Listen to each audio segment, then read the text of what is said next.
But true unity, which comes from God, is born of obedience and love, not control. Their unity was being used as a tool. Anyone who spoke differently was corrected. Anyone who insisted was isolated. "Don't cause trouble," a supervisor warned a worker. "I only asked a question," he replied. "Questions break the unity," the other concluded. Perfect communication began to silence conscience. The right words were expected. The right phrases were repeated. Faith, which demands reflection and dependence, began to lose ground. Previously, the people sought God in silence. Now he repeated orders aloud. Before I waited for guidance from heaven. Now he was waiting for instructions from the system. Cush was no longer among the leaders. The older elders were listened to less and less.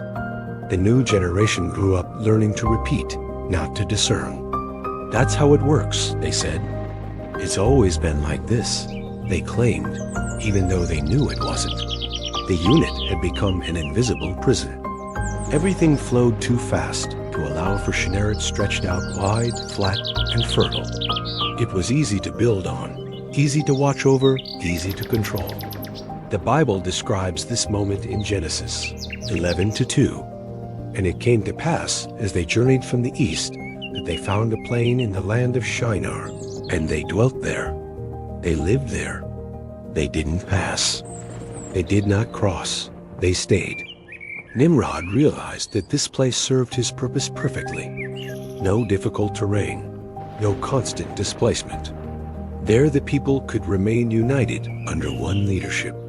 "We don't need tents here anymore," he said, walking across the plain. "Here we can build something that will last," one of the leaders replied. The tents, symbols of passage and dependence, began to disappear. In their place, sturdy houses arose, built to last. The people stopped preparing to leave and began to plan for roots. "We will no longer live as if we are just passing through," Nimrod declared at a public meeting. "We've walked too far already," a man agreed. "Now it's time to stay," another added. But something profound was being abandoned. God had commanded that men should spread across the earth, not concentrate in a single place. Obedience was gradually being set aside without direct confrontation, simply for convenience. "God commanded us to fill the earth," murmured an old man, almost forgotten. "We're already filling up this place," replied a young man without realizing the difference. Nimrod led every decision. Where to build, how to organize, who to watch over. The people felt safe, but this security came at a price. The freedom to follow God's direction was being traded for the stability of a human system. "As long as we are here, nothing will overtake us," Nimrod said to those closest to him. "Not even the sky," someone replied jokingly. The city came to be seen as invincible, permanent, a refuge against any future threat. The fear of the flood was being calmed, not with faith, but with perseverance. Gradually, the idea of spreading out began to cause discomfort. "What if we separate?" Someone asked. "We'll lose everything," another replied. "So, we'll stay," the group concluded. The decision was sealed without ceremony. There was no written decree, just the collective choice to remain. The city that would never fall began to exist, not only in stone, but in the minds of the people. The walk is over. The pilgrimage has ended. The addiction has been left behind.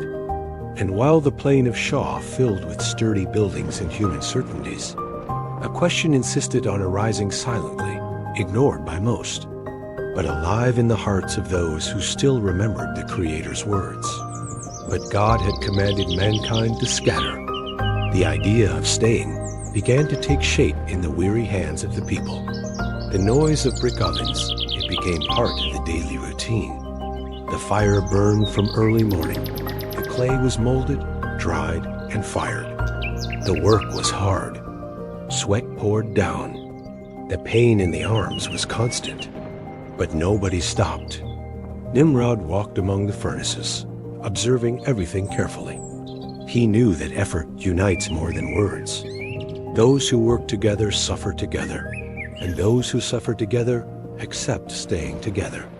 Each brick is a step toward our safety, he told the assembled groups. Here we are building our survival. The people began to believe it. Staying together seemed like the only way to stay alive. Dispersal, once seen as obedience to God, began to be treated as an unnecessary risk. If we spread out, we become weak, said a man, wiping the sweat from his face. Alone, we're easy prey, another replied. Nimrod reinforced the idea calmly and firmly. United, no one can defeat us, he said. Separated, we will be forgotten. The words found fertile ground. The ancient fear of the flood still lived in memory. The idea of wandering aimlessly seemed too dangerous. To remain, to build, and to protect oneself sounded sensible. God commanded us to walk, murmured an old man observing the ovens. God sent us to live, a young man replied. And here we are alive. Gradually, obedience began to be seen as a threat. The divine order to spread out began to seem contrary to safety. Those who remembered God's words were treated as people who put everything at risk. Why insist on this now? They asked. Look around. Everything is working. Hard work occupied the mind. There was no time for reflection. The noise of the furnaces left no room for silence. And without silence, there was no prayer. Without prayer, there was no dependence. The more we build, the stronger we become, said Nimrod. The stronger we are, the less we need to fear. Permanence became the goal. The city ceased to be a refuge and became a promise. The people were no longer preparing to leave. They were preparing to stay forever. The tents almost completely disappeared. In their place, sturdy walls arose. Life began to be planned for generations in the same place. My children will grow up here, said a woman proudly. Their children too, the husband replied. Nimrod watched with satisfaction. The dream was becoming reality. Not just a fixed city, but a fixed mindset. A people who no longer wanted to depend on the sky, but on the ground they built. God asks us for faith, said an old man already weary. Faith doesn't protect walls, someone replied. Bricks provide protection. Thefrays spread. What was once trust in God was now trust in what one could touch. Distraction came to be called weakness. Obedience, risk, persistence, wisdom. Without realizing it, the people began to see God as an obstacle to their plan for security. They didn't say it aloud, but they thought it. After all, if they obeyed, they would have to abandon everything they were building. If God tells us to leave, someone began. We're not leaving, another replied. That would destroy everything. The thought was dangerous, but it seemed logical to human eyes. The dream of permanence was complete. The people no longer wanted to walk with God. They wanted God to accept the place they had chosen. And while the kilns continued to burn, the bricks piled up, and the people became convinced that staying meant surviving. A question began to silently arise, too heavy to be spoken aloud, but impossible to ignore. What if God was seen as the true enemy of this plan? The idea arose while the fire still burned in the furnaces, and the people no longer spoke of leaving. The ground was firm beneath their feet. The walls were rising. The city seemed safe. But Nimrod knew that something was still missing. Staying was not enough. It was necessary to leave a mark on the world. It was necessary to leave a sign that no one could ignore. He gathered his closest leaders together. One late afternoon, when work was beginning to wind down and fatigue made the men more attentive to the promises. We built houses. Nimrod began. We built walls. We built security. The men nodded. But that's still not enough, he continued. We need something bigger. One of the leaders frowned. Bigger how? Something that can be seen from afar, Nimrod replied.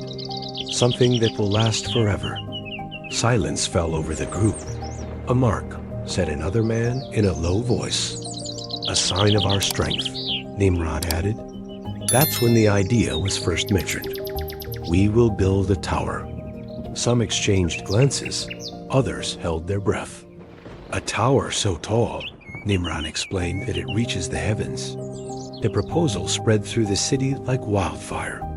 In a short time, the entire population was talking about it. The Bible records this moment in Genesis 11:4. Then they said, "Come, let us build ourselves a city and a tower with its top in the heavens, and let us make a name for ourselves, lest we be dispersed over the face of the whole earth." The tower was not just a building. It was a symbol. It was a promise. It was a challenge. "If we touch the sky," said a man excitedly, "we will never be forgotten." "Nothing can destroy us," another replied. The sky, once remembered as a place of awe and reverence, began to change its meaning. It was no longer just the dwelling place of God. It became a limit to be reached, a space to be conquered. Nimrod walked among the people as the excitement grew. "The sky is watching us," he said. "Now it will see what we are capable of." Some felt pride, others felt a pang in their chest, but dared not question it. The tower represented everything they had built up to that point: unity, strength, permanence, and control.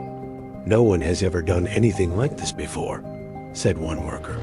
"That's why we'll do it," another replied. The plans began to be drawn up. The best materials were selected. The strongest workers were chosen. Everything revolved around the new construction. The city seemed small in comparison to the project. "This tower will protect us," the people said. "She will be our guarantee." But something silent and dangerous was happening at the heart of that idea. Heaven was ceasing to be a place of prayer and becoming a human objective. It was no longer where one looked for help. It was where one pointed, saying, "We're going to get there." An elder tried to warn them. "Heaven is not our destination," he said, his voice weary. "It is the throne of God, and God gave us intelligence," replied a young man. "Let's use it." The phrase was readily accepted. After all, no one was saying they were fighting against God. They simply wanted to prove that they no longer needed to depend on Him. The tower began to be seen as an anticipated victory, a monument that would show the world that man had overcome fear, judgment, and the need to bow down. Nimrod watched everything in silence. He knew that this project would change everything, not just the landscape, but the hearts of the people. The sky, once distant and sacred, was now treated as an attainable goal. Faith gave way to ambition, reverence to challenge. And as plans for the tower spread across the plain of Shinar, a question began to arise, still faint, but fraught with danger in the hearts of those who still remembered who rules the heavens. What, after all, is the point of reaching for the sky? Excitement swept through the city. The tower project was no longer just talk among leaders. It was on everyone's lips. Everywhere the same words were repeated, as if they had been rehearsed. There was no doubt. There was no hesitation. There was one phrase that united everyone. "Let's make a name for ourselves," they said. The phrase echoed through the streets, on construction sites, in evening gatherings. It was short, powerful, and easy to remember. Gradually, it came to define the purpose of everything. The tower was no longer just tall. It was the path to human glory. The Bible records this moment clearly, not as a detail, but as the intention of the heart. The people were no longer talking about pleasing God. They were talking about being remembered. "Our name will be known," said one worker proudly. "Our children will talk about us," another replied. "The world will know who we are," a third person added. The glory that was once attributed to God for harvests, for life, and for protection began to shift. The focus was no longer on heaven. It was on the work. It was on human names. Nimrod watched intently. He didn't need to ask for worship. He didn't need to demand honor. The people themselves began to offer it. If it weren't for Nimrod, none of this would exist. They said, "He gave us direction." Others said, "He brought us together." They repeated. Nimrod's name became associated with everything that went right. With order, with security, with a vision for the future. When someone solved something important, his name was remembered. When a problem arose, his word was sought. Ask Nimrod, it became a common saying. The meetings began to change in tone. Before, the men recalled stories of the flood, spoke of God's power, and cited ancient promises. Now they spoke of growth, greatness, and permanence. We are building something bigger than ourselves. A leader said, "We are building who we are." Another corrected. The difference was subtle but profound. Simple chants arose among the people. They were not prayers. They were declarations of pride.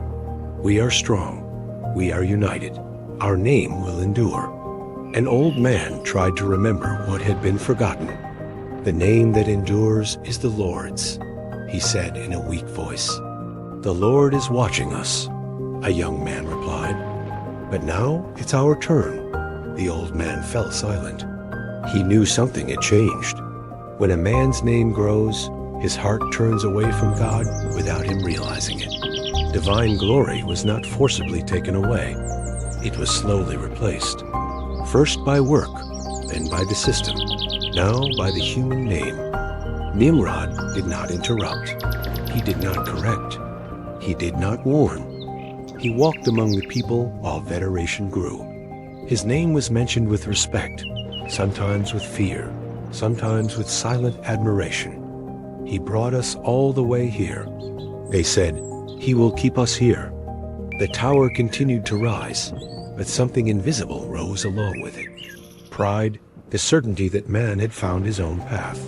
The conviction that he no longer needed to look to the sky for direction. The human name occupied the center. Human endeavors defined the future. The human voice replaced the divine one. And while crowds repeated the same phrase, believing they had found security in their own greatness, a question began to weigh on the hearts of the few who still remembered the Creator. When a man's name becomes greater, where does God's name fit in? The question hung in the air, but found no immediate answer. And time passed. The tower continued to rise day after day, level after level, stone upon stone. The sky remained the same. No thunder, no signal, no visible warning. The silence seemed absolute. The people watched the top of the building and then looked up, expecting something to happen. But nothing came. No voice, no judgment, no impediment. "God didn't stop us," said one worker, wiping the sweat from his face. "If it were wrong, something would have already happened," another replied. These words began to spread rapidly. Silence came to be interpreted as approval. The absence of judgment became a sign of agreement. Nimrod realized this before everyone else. He walked through the construction site, observing the growing confidence. Each day, without interference, strengthened his position. Each peaceful dawn increased the people's conviction that they were on the right path. "The sky is watching us," he said calmly, and he remained silent, someone added. Silence became an argument. "If God were against us, he would have already acted," they asserted. "The fact that nothing happened proves that we are right." But God's silence was never permission. It was always patience. The oldest residents still remembered it. Some elders whispered amongst themselves, "God does not act according to human time." One of them said, "He's waiting," another replied. "And when it acts, it's definitive," a third person added. But those voices were weak compared to the noise of the construction. The sound of the tools was louder than any warning. The constant movement left no room for reflection. The tower became a symbol of anticipated victory. Each new floor was celebrated. The people celebrated their own progress. "We are winning," they said. "Nothing can stop us." Nimrod began to speak with even more confidence. "Follow," he said. "Continue. The sky cannot stop us." He didn't say that God approved. He didn't need to. The silence did that work for him. The deception grew without direct confrontation. There was no open rebellion, only excessive confidence. "We've never been so far from fear," one man commented. "We've never been so close to heaven," another replied. But that was precisely where the danger lay. Silence was being mistaken for absence, patience for agreement, divine waiting for indifference. The tower advanced. Pride grew stronger. Human certainty solidified. The people no longer asked whether they should continue. They simply followed. "God is with us," they affirmed. "If it weren't for that, we would have already been stopped." Nimrod believed this, or at least he wanted to believe it. The silence reinforced his conviction that he had surpassed the old limits, that the world had changed, that man had grown, but the sky wasn't empty. It was just waiting. And as the tower drew closer to the clouds, as the people celebrated the lack of an answer as a victory, a question began to form, silent and dangerous in the depths of the story. What if God's silence wasn't approval, but just wait? The wait seemed to have ended in favor of mankind. The tower remained standing. The sky remained silent. And that was enough to transform caution into certainty. The city entered a celebratory mood. There were speeches, public gatherings, and promises of a secure future. Nimrod began to speak more boldly. "We got here with our own hands," he said to the assembled people. "We work together. We think together. We build together." People listened attentively. His words brought comfort. After all, everyone could see the results before their very eyes. "We don't need to live in fear anymore," Nimrod continued. "We no longer need to wait for signs from heaven." Some felt a slight discomfort upon hearing that, but no one interrupted. The tone wasn't one of direct confrontation with God. It was one of silent substitution. "God gave us intelligence," said a man in the crowd. "And now we use that intelligence," another replied. The celebrations reinforced the idea of progress. Simple music was played. Children ran around. The leaders smiled. Everything seemed in order. The system worked. The tower grew. The city prospered. "Now it's our turn," another replied. The oldest elders walked away in silence.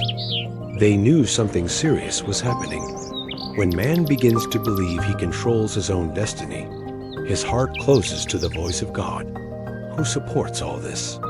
One of them murmured, observing the tower. "We," replied a young man without hesitation. "The rebellion didn't come with shouts or weapons. It came with applause, with well-organized speeches, with promises of stability. It was disguised as progress." Nimrod did not deny God publicly. He merely rendered him unnecessary. And that was more dangerous than a direct denial. "If something goes wrong, we'll fix it," he said. "We have nothing to fear." The people believed. After all, everything seemed solid. But the invisible foundation that supported the world was being ignored. Trust had been taken from the Creator and placed in the human system. The tower stood as a symbol of this new belief. A world where man decides, controls, and governs without needing to look to the sky. When God is rejected, who sustains the world? The question went unanswered publicly, but it had already been answered in silence on the building's highest levels. There, where few ventured, the wind was stronger, and the city seemed small. The people below were like moving dots. Those who ascended felt something new, a sense of control. Nimrod liked that place. He gathered only the closest leaders, men who didn't question, men who had proven their loyalty to the system.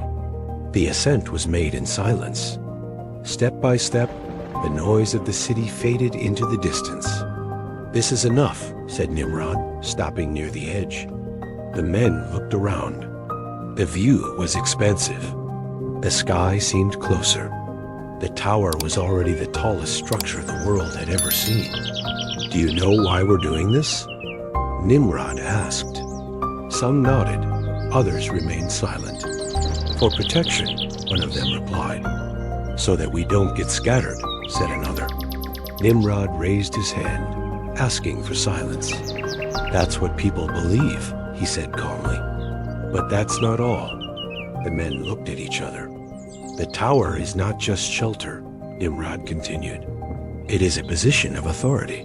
"Position?" asked a leader confused. "A place of government," Nimrod replied.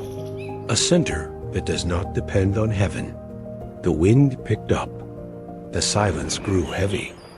"As long as they look up," Nimrod explained, "they will see our work.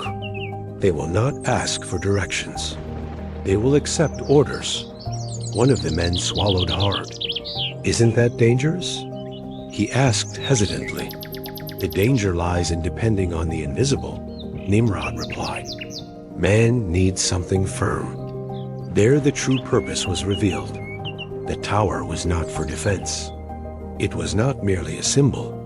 It was a silent challenger system that occupied the space of divine authority. "Heaven rules from afar," said Nimrod. "We will rule from here." The words were not spoken in anger. They were spoken with conviction. For him, this was progress. It was evolution. It was liberation from ancient fear. "When the tower is complete," he continued, "no one will ask what God wants anymore. They will ask what we are doing now." Some leaders felt pride, others felt fear, but none came down. They all knew that by remaining there, they were choosing a side. The tower ceased to be a building and became throne, not a declared throne, but a center of authority against heaven, a place where man placed himself above fear and dependence. "We are changing the world," said one leader. "We are creating a new world," Nimrod replied. Down below, the people still believed they were building for protection.